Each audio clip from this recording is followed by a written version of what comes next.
23 лютого 1918 року мало для кого про щось говорить, крім тих, хто цікавиться.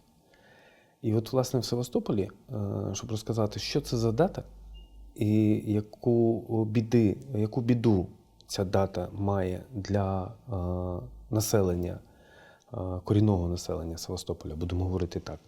Там було кілька промов, зокрема, Богдан Мороз виступав на цьому мітингу у пам'яті Нумана Челебіджіхана.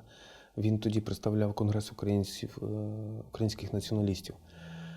Значить, і він закінчив свою промову, він раніше переді мною виступав, фразою «Слава Україні». Відповідно, люди, які там прийшли на цей мітинг в пам'яті Нумана Челебіджіхана, відповіли йому «Героям слава».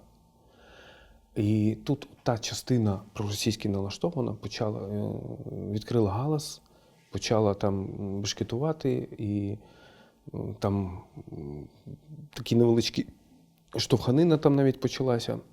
Потім воно так ніби затихло, бо там поліція була, міліція тоді в ті часи ще.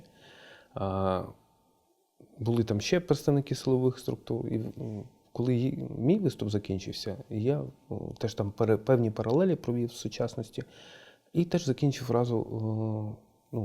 промову фразою «Слава Україні». Я пам'ятаю, що тоді після мого виступу я тільки зійшов від трибуни, від мікрофону, трибуни там не було. До мене підбіг в цивільному один чоловік, і він представився офіцером Служби безпеки України і сказав: «Ну ми ж договаривались не провоцировать, не провоцировать».